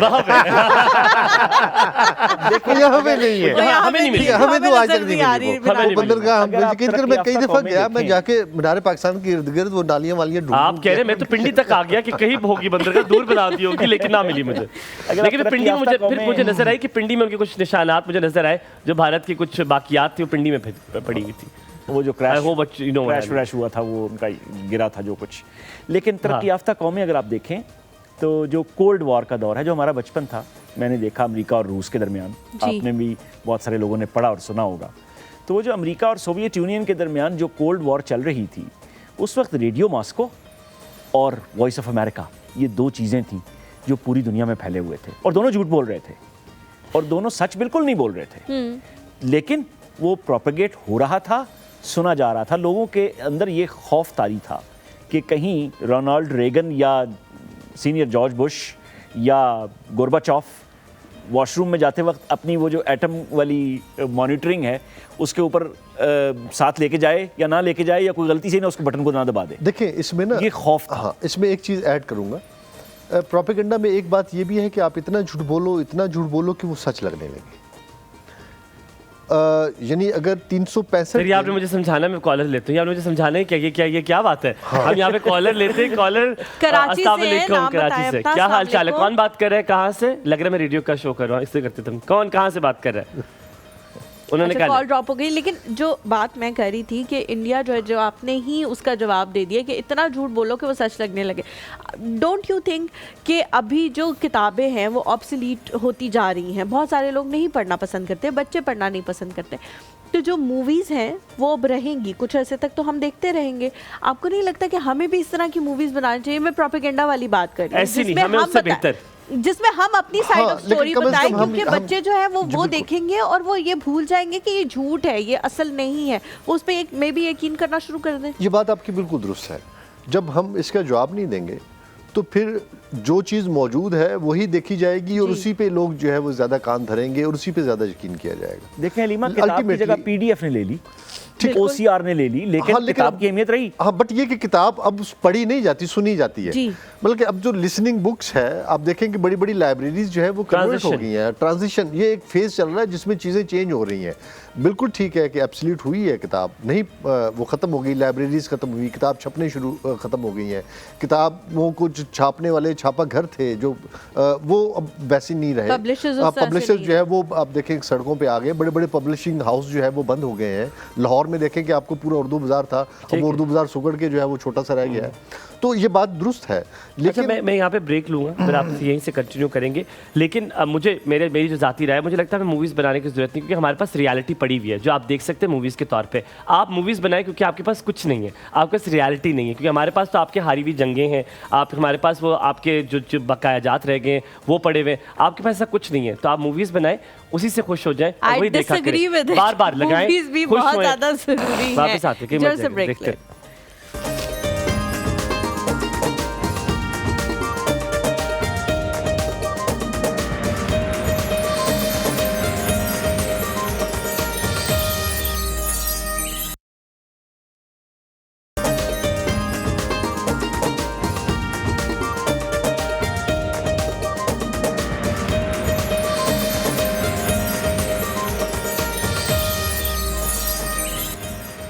welcome back after break. Annual इस ये बात भी कहना बहुत ज़रूरी है, क्योंकि देखें माशरे को भी साथ लेकर चलना है। हर जगह एनुअल सेल लगी हुई है, सेल लग चुकी है, आप लोग निकल लें। आज क्रिसमस सेल्स भी है, आज अपने घर में नहीं बैठना, निकल लें, जल्दी निकल लें 11 बजे तक, क्योंकि सब कुछ उठा लेते हैं लोग, और इससे पहले कि रश पड़ जाए। 11 तो बज चुके हैं, 11:30 हो गए। 11:30 हो गए, आप लोगों ने निकल लेना। मुझे लेट हो गए, ये लेट हो गया, हम ना जाए। नहीं आप प्रोग्राम देखें, आधा घंटा प्रोग्राम देख के जाना है आप सबने, पूरा आधा घंटे का प्रोग्राम जरूर देख के जाना है। अच्छा, now we just shifted to the lighter note. हम चाह रहे हैं थोड़ा सा इसको, अब तो हमने लाइटर नोट पे ही बात की है सारी, बट थोड़ा सा इसको और लाइटर नोट पे लेके जाते हैं। एमएस अकील साहब, when it comes to education, हम क्या करते हैं कि हम कहते हैं बच्चों को पढ़ाना है पाकिस्तान स्टडीज़, लेकिन उसको 1 क्रेडिट आवर कर देना है। ठीक है, आपने फौरन उसको डाल के आपने उसको बता दी कि यार ये इतनी इंपॉर्टेंट नहीं है, ये 1 क्रेडिट आवर है।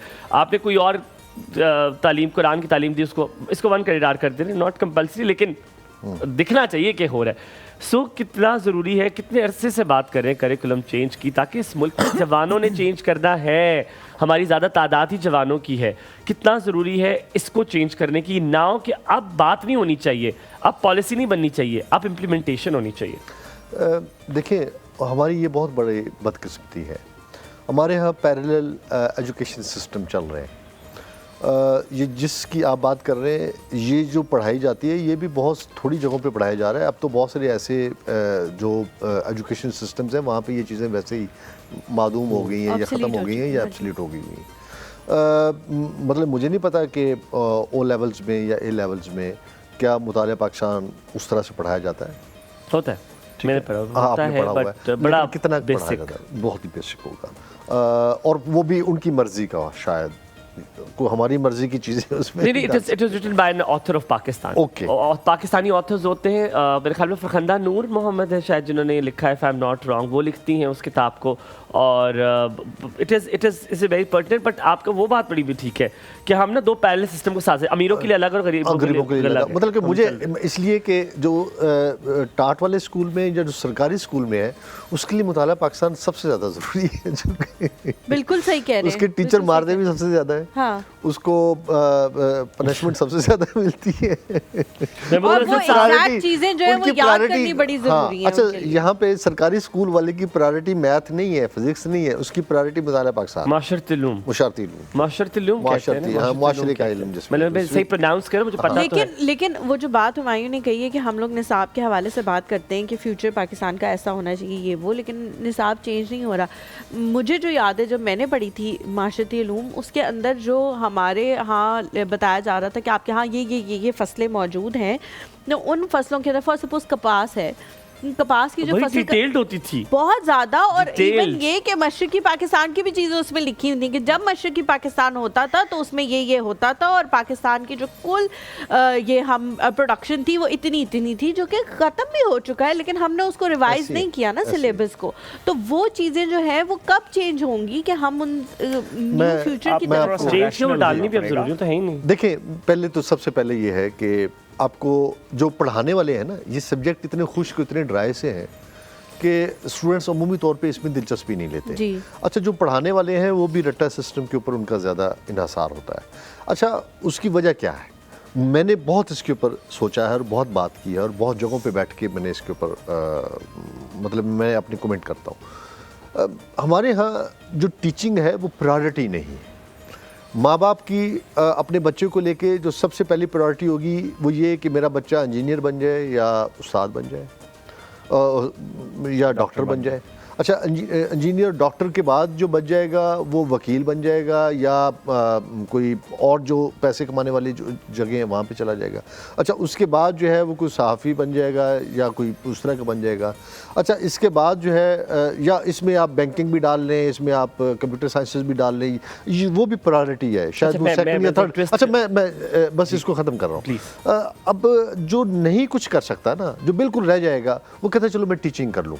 अच्छा, जो टीचिंग भी नहीं करता ना, उसको आप उठा के मदरसे में डाल देते हैं। तो आप देखें, आपके मदरसे की तालीम और आपकी जो बाकी जगहों की तालीम जो है उसकी इसलिए हालत बुरी है कि वो प्रायोरिटी नहीं है। जब आपका बच्चा ये कहेगा कि मैंने बड़ा होकर उस्ताद बनना है, या मैंने बड़ा होकर जो है वो मौज़िन बनना है, या मैंने बड़ा होकर जो है वो मदरसे का वो आलम बनना है, तो फिर आपकी very rightly said. Mahmood Hasan साहब, मैं आपसे तरफ जाऊंगा। हलीमा ने जो सवाल पूछा है, इट हैज़, उसमें बड़ी जान है सवाल में।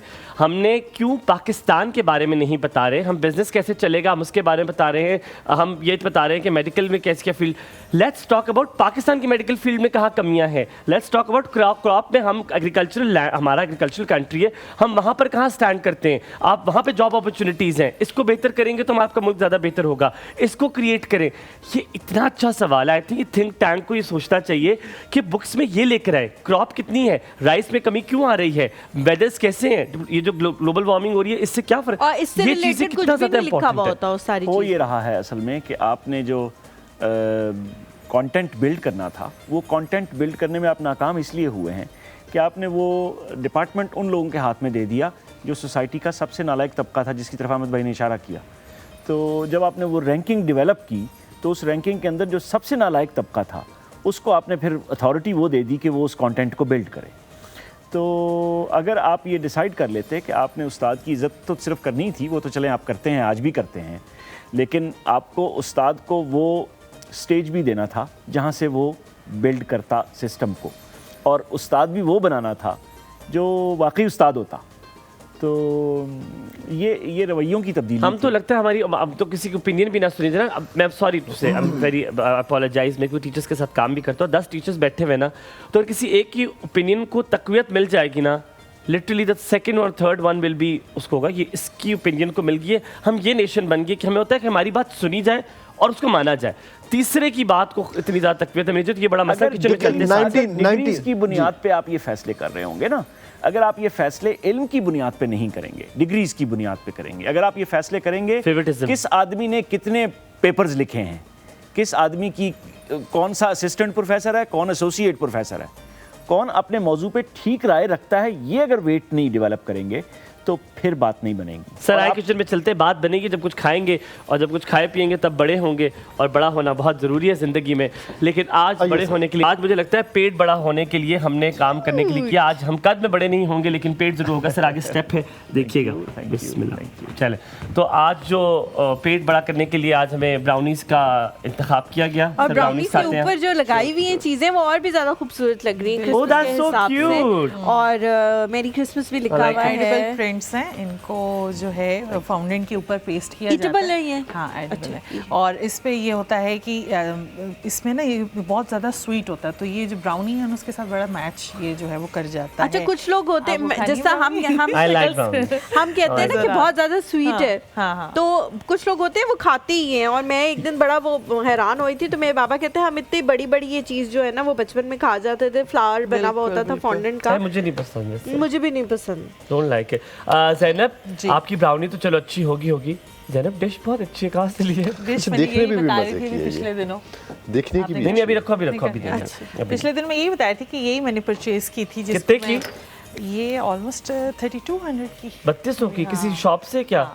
शॉप तो बता, तो शॉप से और क्या? नहीं, क्योंकि मैं बता रहा हूँ, मैं जाता होता हूँ ये जो पेशावर मोड़ का वो है, तो वहाँ पे ना वो इंपोर्ट की चीजें आई हुई होती है, तो मैं वहाँ से बर्तन ले, तो मैं भी ले लेती हूँ। तो मुझे लगा वहाँ से लिया। और हाँ, मैं भी बता नहीं रही थी, मैं ग्रोसरीज पे गई थी, तो फिर मैंने फ्राइंग पैन, दो चीजें जो फ्राइंग पैन मैंने वहाँ से लिया हुआ है, फ्राइंग पैन मैंने वहाँ से लिया हुआ है, ये डिश भी मैंने, बड़े अच्छे होते हैं वो, उनके ऊपर शीशे के ढक्कन होते हैं। अच्छा अहमद सगीर साहब, मैं इतना माशाल्लाह मुझे चीज़ों का आइडिया है। एक NGO थी, वहाँ पे ना लोग पुराने वो जो लोग थे ना वो बनाती थी, कुछ खवातीन जो अंडर प्रिविलेज थी वो चीज़ें बनाती थी, तो उन्होंने ना डिशेस बनाई हुई थी बड़ी प्यारी प्यारी। मुझे अभी तक याद है, मैंने 250 रुपये की डिश उन्होंने खरीदी थी, उन्होंने दी बनाई 250 की थी उन्होंने।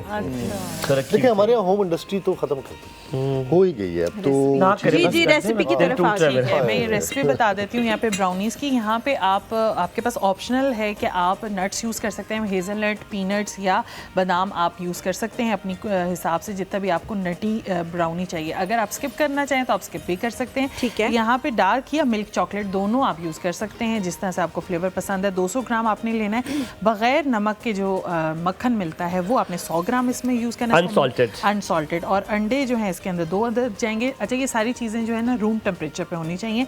वनीला एसेंस 1 चाय का चम्मच, मैदा 1 cup, icing sugar 1 cup, baking powder आधा चाय का चम्मच इसमें जाएगा।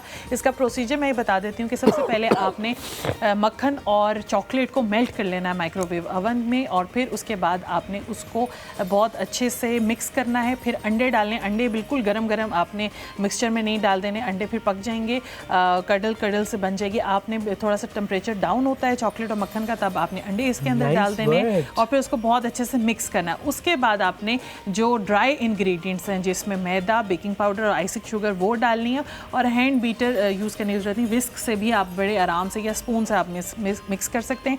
जो अवन है वो आपने प्री हीटेड उसको करना है, उसको आपने 180 सेंटीग्रेड पे ऊपर वाला रॉड और नीचे वाला दोनों ऑन करने हैं। आधा घंटा पहले आपने ऑन कर लेना है और आप इसको जो है 25 मिनट्स के लिए बेक कर लें और आपकी जो ब्राउनी है वो रेडी। अच्छा ज़ैनब, एक चीज़ जो 2 चीज़ें ऐसी इंग्रेडिएंट्स हैं जो डिज़र्ट में ना मुझे लगता है वो थोड़ा सा डालते हैं और वो पूरा का पूरा आपका डिज़र्ट चेंज करते हैं, वो है vanilla essence and condense milk. ये 2 चीज़ें आपके डिज़र्ट में डलती थोड़ी सी हैं लेकिन तबाहियां मचा देती है। वनीला एसेंस अच्छी कंपनी का होना बहुत मैटर करता है। अच्छा, वेरी ट्रू। अगर वनीला बीन्स अगर मिल जाएं तो वो जरा सा ही अमाउंट उसमें डालें तो आपको ऐसा अच्छा, मैंने कभी बीन्स तो नहीं डाले, लेकिन ज़ैनब कभी-कभी ऐसा होता है ना, आप किसी और को भेज देते हो कि यार ये साथ वाली दुकान से वनीला एसेंस ले आओ या करीब वाली से ले आओ, तो वो जब लेके आते हैं तो मैंने ये नोटिस किया है कि जब आप वो डालते हैं तो उसका बिल्कुल फ्लेवर वैसा नहीं आता जिस तरह किसी अच्छी कंपनी का। अच्छा, तुमने कर्नल का वर्ड बड़ा अच्छा यूज़ किया, I would like to appreciate, it was very nice and pertinent word to use. अच्छा महमूदुल हसन साहब, आप मुझे जल्दी से बताएं मीठे में क्या पसंद है, क्या मीठा खाते हैं? महमूदुल हसन साहब को दे दे तो नंबर ज़्यादा दे देंगे। गाजर का हलवा। सर मैं आपके स्टूडेंट्स को बता देता हूँ गाजर का हलवा ले आए। एक ग्रेड पक्का है। अहमद सगीर साहब, क्या कोई एंकर ऐसा ले आए जिसकी तनख्वाह में इजाफा हो जाए, मीठा ऐसा जो आप फौरन कर देंगे? वो अगर मेरे गुलाब जामुन जो है वो खिलाए तो आज जाते में आप लोग को गाजर का हलवा गुलाब जामुन खिलाता हूँ ताकि मेरी जिंदगी तो आसान हो, थोड़ा सा मेरे ऊपर तो कोई बंदिश खत्म हो। आप दोनों का बहुत बेहद शुक्रिया, बहुत मज़ा आया। आप लोगों ने बहुत, अभी आज बड़ा कंफ्यूजिंग था कि दोनों वेल वर्स्ड लोग एक्सपर्टीज़ के साथ इन दोनों को हम बैलेंस कैसे करके चलेंगे।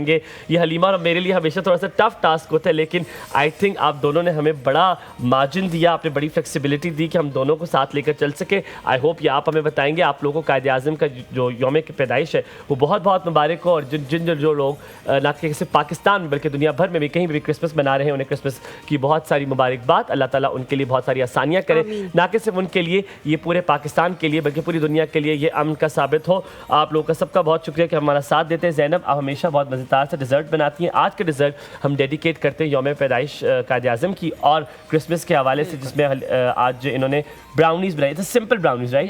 दे आर सिंपल ब्राउनीज, दूसरी तरह की ब्राउनीज। और बहुत आसान है, कोई भी अपने घर में अगर क्रिसमस को मना रहा है और कोई मीठा आसान सा बनाना चाहता है तो बहुत ही इजी इसकी रेसिपी। आप लोग सारे जो है इंग्रेडिएंट्स घर में ही मेरे ख्याल से मौजूद हमसे ले भी सकते हैं वैसे हमसे। लेकिन मेरा मशवरा है कि बाजार से ले, खुदा का वास्ता आज भी घर में ही बनाना है, आपने मीठा भी घर बनाना है, जाए क्यों बेबी को तंग कर रहे हैं। बाहर से ले 1400-1500 का, एक तो बेकरी खुल गई जहाँ 1400-1500 को एक मिल गया, मुझे उसका नाम भी रट गया। मैं जब भी किसी को भेजता हूँ कहता हूँ यार वो वाला केक लेकर आ जाना, you know what I mean guys. आप सबका बहुत शुक्रिया। इंशाअल्लाह आप लोगों से मुलाकात होगी जल्द, जो कि कल है। तब तक के लिए हम आपसे इजाज़त चाहेंगे और आप सबको एक बार फिर कहेंगे कि आपका हर दिन, आपका हर महीना, आपका हर साल बहुत अच्छा गुजरे।